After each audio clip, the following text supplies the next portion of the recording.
사도신경으로 우리 신앙을 고백하겠습니다. 나는 전능하신 아버지 하나님, 천지의 창조주를 믿습니다. 나는 그의 유일하신 아들 우리 주 예수 그리스도를 믿습니다. 그는 성령으로 잉태되어 동정녀 마리아에게서 나시고 본디오 빌라도에게 고난을 받아 십자가에 못 박혀 죽으시고 장사된 지 사흘 만에 죽은 자 가운데서 다시 살아나셨으며 하늘에 오르시어 전능하신 아버지 하나님 우편에 앉아 계시다가 거기로부터 살아있는 자와 죽은 자를 심판하러 오십니다. 나는 성령을 믿으며 거룩한 공교회와 성도의 교제와 죄를 용서받는 것과 몸의 부활과 영생을 믿습니다. 아멘. 하나님께서 오늘 우리에게 주신 말씀은 이사야 61장입니다. 이사야 61장을 교독하겠습니다. 주 여호와 영이 내게 내리셨으니 이는 여호와께서 내게 기름을 부으사 가난한 자에게 아름다운 소식을 전하게 하려 하심이라. 나를 보내사 마음이 상한 자를 고치며 포로된 자에게 자유를, 갇힌 자에게 노임을 선포하며 여호와의 은혜의 해와 우리 하나님의 보복의 날을 선포하여 모든 슬픈 자를 위로하되 무릇 시온에서 슬퍼하는 자에게 하간을 주어 그 죄를 대신하며 기쁨의 기름으로 그 슬픔을 대신하며 찬송의 옷으로 그 근심을 대신하시고 그들이 의의 나무 곧 여호와께서 심으신 그 영광을 나타낼 자라 일컬음을 받게 하려 하심이라. 그들은 오래 항폐하였던 곳을 다시 쌓을 것이며 옛부터 무너진 곳을 다시 일으킬 것이며 황폐한 성읍 곧 대대로 무너져 있는 것들을 중서할 것이며 너희는 서서 너희 양떼를 칠 것이요 이방 사람은 너희 농부와 포도원 지기가 될 것이나 오직 너희는 여호와의 제사장이라 일컬음을 받을 것이라. 사람들이 너희를 우리 하나님의 봉사자라 할 것이며 너희가 이방 나라들의 재물을 먹으며 그들의 영광을 얻어 자랑할 것이니라. 너희가 수치 대신에 보상을 배나 얻으며 능력 대신에 몫으로 말미암아 즐거워할 것이라. 그리하여 그들의 땅에서 갑절이나 얻고 영원한 기쁨이 있으리라. 물론 나 여호와는 정의를 사랑하며 불의의 강탈을 미워하여 성실히 그들에게 갚아주고 그들과 영원한 언약을 맺을 것이라. 그들의 자손을 문나라 가운데 그들의 후손을 만민 가운데 알리리니 무릇 이를 보는 자가 그들은 여호와께 복받은 자손이라 인정하리라. 내가 여호와로 말미암아 크게 기뻐하며 내 영혼이 나의 하나님으로 말미암아 즐거워하리니 이는 그가 구원의 옷을 내게 입히시며 공의의 겉옷을 내게 더하심이 신랑이 사모를 쓰며 신부가 자기 보석으로 단장함 같게 하셨음이라. 땅이 싹을 내며 동산이 극이 뿌린 것을 움돋게 한같이 주 여호와께서 공의와 찬송을 모든 나라 앞에 솟아나게 하시리라. 아멘. 오늘 우리가 읽은 이사야 61장 말씀은 십자가의 길만을 증거하고 있습니다. 누가복음 4장 18절과 19절을 보면 오늘 본문 1절에서 3절까지의 말씀이 그대로 인용되는 것을 볼 수 있습니다. 예수님께서 공생애를 시작하면서 이제 나는 이러한 마음으로, 이제 나는 이러한 방식으로 사명을 감당하겠다, 십자가의 길을 가겠다라고 많은 사람 앞에서 드러내셨습니다. 그렇게 오늘 이 말씀을 읽으면 특별히 예수님께서 어떤 마음을 가지고 사람들 앞에서 메시아 되심을 나타내셨는지를 우리가 잘 알 수가 있습니다. 이사야서는 메시아 예언에 대해서 그 말씀이 아주 자세하게 구체적으로 반복되어 나타나고 있습니다. 오늘 읽은 말씀은 특별히 예수님의 사명, 그 십자가 길에 대한 말씀이라는 것을 우리가 기억해야 합니다. 1절 말씀을 함께 읽겠습니다.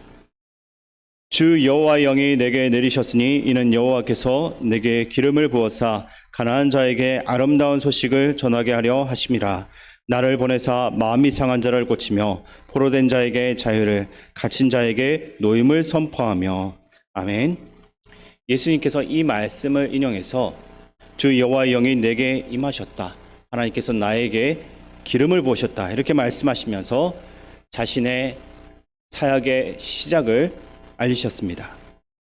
예수님께서 이렇게 말씀하신 것에는 두 가지 의미가 있습니다. 예수님은 하나님의 아들이시지만 당신이 하나님의 일을 시작하실 때 자신의 생각과 뜻대로 일하지 않고 성령님과 함께 일하시겠다라는 것을 분명히 드러낸 말씀인 것입니다. 예수님은 혼자 일하지 않고 동역하셨습니다. 혼자 할 수 있는 일도 함께 하셨고 제자들을 세워서 그들과 함께 일하셨습니다. 그렇게 동역은 예수님의 중요한 사역의 원리였습니다. 또한 오늘 이 말씀이 우리에게 주는 또 한 가지 교훈은 예수님께서 성령님의 임재를 기다리며 공생애의 시작을 기다렸다라는 것입니다. 예수님이 33년을 이 땅에서 사셨는데 약 30년 동안 준비하는 시간을 가지셨다라는 것입니다. 예수님의 마지막 공생의 3년, 그 일을 위해서 주님은 무려 30년간의 뿌리 내리는 시간을 가지셨습니다. 우리는 준비되어 있지도 않은데 또한 내가 물어익지도 않았는데 내가 아직까지 일할 만한 자격이 있지도 않은데 성급하게 일을 시작하는 경향이 많습니다. 그러나 우리는 예수님께서 그 사역을 준비하기 위해서 오랜 시간 준비했던 것을 우리가 기억하고 따라가야 할 것입니다. 1절 후반절에서 주님은 십자가의 길을 구체적으로 말씀하십니다. 1절 후반부를 다시 보시면 가난한 자에게 아름다운 소식을 전하게 하려 하심이라 이렇게 나와 있습니다. 예수님은 공생의 사역 3년을 그대로 요약한 말씀이라고 할 수 있습니다. 가난한 자에게 아름다운 소식을 전한다. 여기 이 가난한 자는 거저 물질만 가난한 자를 말씀하는 것이 아닙니다. 물질이 가난한 자에게는 많은 돈을 부어주면 아름다운 소식이 될지도 모르겠습니다. 하지만 세상은 그렇게 단순하지 않습니다. 물질이 가난해도 마음이 풍성한 사람들이 굉장히 많이 있습니다. 물질뿐만 아니라 사랑이 결여되고 관계가 결여되고 미래에 대한 비전도 사라진 사람들은 더 힘들게 세상을 살고 있습니다. 먹지 못한 사람이 신경이 날카로워지는 것처럼 마음이 가난하고 채워지지 못한 사람도 그 삶이 피폐해지고 사납게 됩니다. 우리 예수님께서는 이러한 마음이 가난한 자에게 아름다운 소식을 전해서 그들의 마음이 따뜻해지도록 그리하여 또한 다른 사람들을 사랑할 수 있도록 도와주셨습니다. 예수님께서 가난한 자에게 전한 아름다운 소식은 다름 아닌 지극한 사랑입니다. 예수님 자신이 십자가에 달려서 돌아가심으로써 내가 너를 사랑한다고 그 사랑을 가득 부어주셨습니다. 그 사랑을 받은 우리의 가난한 마음도 부유해졌습니다. 그러므로 우리가 우리 자신을 사랑하게 되었고 또 내 이웃을 사랑하고 하나님도 사랑하게 된 것입니다. 계속해서 나머지 1절을 다시 보시면 나를 보내사 마음이 상한 자를 고치며 포로된 자에게 자유를 갇힌 자에게 노임을 선포하며 라고 나와 있습니다.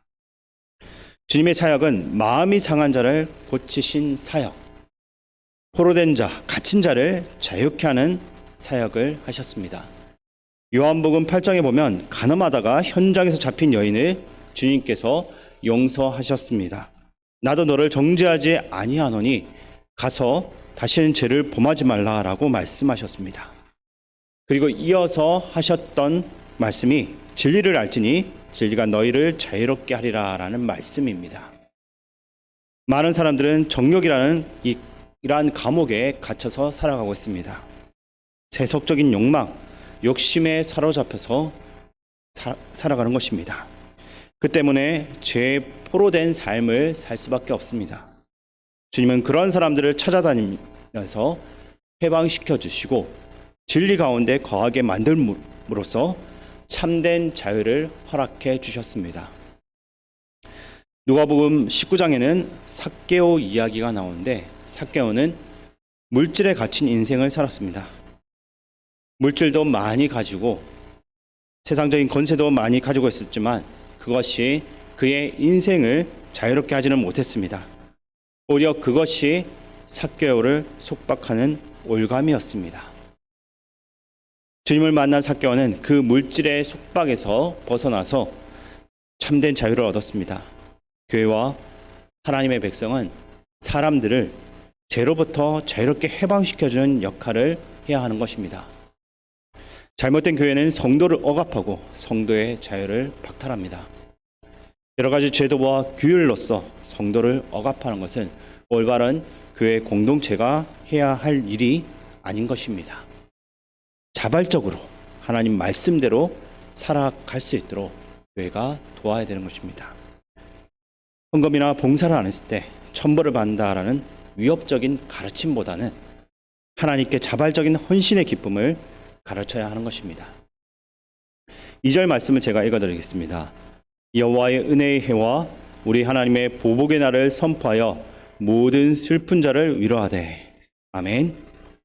우리 하나님께서 하신 또 하나의 사역은 슬픈 사람을 위로하는 사역이었습니다. 주님을 만나는 사람들은 슬픔을 극복하며 기쁨을 얻었습니다. 나인성 가부의 아들을 주님께서 살려주셔서 가부에게 기쁨을 허락하셨습니다. 죽은 나사로를 살려주심으로 그 가정의 행복을 주께서 다시 회복시켜 주셨습니다. 주님께서는 병든 자를 고쳐주심으로 사람들이 세상 어느 누구도 줄 수가 없는 기쁨과 행복을 누리게 해주신 것입니다. 우리 주님이 가신 곳마다 슬픔이 바뀌어서 기쁨이 되고 절망이 바뀌어서 소망을 얻게 했습니다. 이처럼 예수님을 닮은 제자인 우리가 만나는 모든 사람에게 슬픔이 아닌 기쁨과 행복과 즐거움을 선물로 줄 수 있기를 간절히 바랍니다. 하나님의 자녀들은 이러한 사역을 하는 사람들입니다. 근데 혹시 우리가 우리 예수님을 닮아서 살아간다라고 말은 하면서도 주변에 기쁨과 위로를 전하기보다는 오직 걱정과 근심만을 전염시키고 있지 않은지 돌아보아야 할 것입니다. 그렇다면 우리는 뭔가 잘못된 신앙생활을 하고 있다는 것을 빨리 깨달아서 돌아와야 할 것입니다. 6절 말씀 함께 읽겠습니다. 오직 너희는 여호와의 제사장이라 일컬음을 받을 것이라. 사람들이 너희를 우리 하나님의 봉사자라 할 것이며 너희가 이방 나라들의 재물을 먹으며 그들의 영광을 얻어 자랑할 것이니라. 아멘. 여호와의 제사장, 하나님의 봉사자라고 우리를 불러주셨습니다. 가난한 자에게 하나님께서 주시는 충만한 사랑을 선물하고 마음이 상한 사람들을 고치고 갇힌 자, 포로된 자를 자유롭게 하고 슬픔 가운데 있는 자들을 위로하는 사역, 이것이 우리에게 주어진 사명입니다. 우리에게 맡겨진 이 사명을 오늘도 감당하면서 복된 하루가 되시기를 주님의 이름으로 축원드립니다. 자격 없는 죄인이요 자유 없는 포로였던 우리에게 아름다운 소식을 통해 참된 자유와 구원을 주심을 감사드립니다. 이제 다시 죄의 자리, 포로의 자리로 나가지 않도록 우리를 지켜주시고 우리가 주의 아름다운 소식이 되어서 세상 가운데로 나아가게 하여 주옵소서. 주의 역사가 우리에게 기쁨과 즐거움이 되게 하시고 날마다 주를 노래하며 영광 돌릴 수 있는 백성들이 되게 하옵소서. 우리의 구원의 이름이 되시는 예수 그리스도의 이름으로 기도드립니다. 아멘. 주기도문으로 예배를 마치겠습니다. 하늘에 계신 우리 아버지, 아버지의 이름을 거룩하게 하시며 아버지의 나라가 오게 하시며 아버지의 뜻이 하늘에서와 같이 땅에서도 이루어지게 하소서. 오늘 우리에게 일용할 양식을 주시고 우리가 우리에게 잘못한 사람을 용서하여 준 것 같이 우리 죄를 용서하여 주시고 우리를 시험에 빠지지 않게 하시고 악에서 구하소서. 나라와 권능과 영광이 영원히 아버지의 것입니다. 아멘. 오늘 주신 말씀을 생각하며 기도할 때 성령님과 함께 동행하고 예수님처럼 주변 사람들과 함께 동역하는 삶을 살 수 있도록 기도하시고 마음 상한 자를 고치고 포로된 자를 자유롭게 하고 슬퍼하는 자를 위로하는 예수님의 그 사명이 우리의 사명 되게 하소서라고 기도하시기 바랍니다. 그리고 나라와 민족을 위해 기도하실 때는 전쟁과 세계적인 경제 위기, 심각한 자연재해 속에서 이 나라의 국민과 정치인들이 마음을 합하여 이 문제들 해결해 나갈 수 있도록 기도하시기 바랍니다. 19일 22일 수련회를 준비하는 청년부와 복무 중인 청년들, 한우들과 교회 어르신들을 위해서도 함께 기도하시기 바랍니다. 마지막으로 세계 각지에서 복음 전하기 위해 수고하는 선교사님들과 쉼의 시간을 보내는 담임 목사님을 위해서 함께 기도하겠습니다. 아버지 하나님, 우리가 예수님과 같이 세상 가운데 포로된 자, 갇힌 자, 아파하는 그 모든 사람들에게 찾아가서 그들을 도울 수 있는 참된 예수님의 제자로서의 삶을 살 수 있도록 도와주시옵소서. 나 자신만 신앙생활하고 나 자신만 주님 주시는 기쁨만 누리는 그 삶이 아니라 내가 받은 그 기쁨, 내가 받은 그 행복을 다른 사람들에게도 나눌 수 있도록 도와주시옵소서. 특별히 아파하고 고통받고 있는 이들에게 찾아가 전할 수 있도록 주님 이끌어 주시옵소서. 또 하나님 아버지, 이 땅 가운데 많은 아픔과 어려움이 있습니다. 하나님 아버지, 갑작스러운 자연재해로 인해서 너무나도 많은 이들이 피해를 받고 있고 또 그 피해로부터 회복되지 못하고 있습니다. 아버지 하나님, 경제적인 피해와 또 정신적인 피해까지 너무나도 많은 어려움이 있사오니 하나님, 이 모든 피해들을 잘 해결할 수 있도록 도와주시고, 특별히 하나님 아버지, 이런 자연재해로부터 정치인들과 우리 국민들이 또 마음을 합하고 지혜를 모아서 다시는 이런 재해가 일어나지 않도록 잘 예방할 수 있도록 도와주시옵소서. 또 하나님 아버지, 쉼의 시간을 보내고 있는 담임 목사님과 사모님을 붙들어 주시어서 짧은 시간이지만 이 시간들을 통하여서 하나님과의 교제가 더욱더 깊어질 수 있게 도와주시고, 주께서 주시는 그 은혜를 늘 충만하게 누릴 수 있는 시간들이 될 수 있도록 도와주시옵소서. 육체적으로도 또한 온전히 회복되는 시간들이 될 수 있도록 주님께서 도와주옵소서. 주님 함께 하시고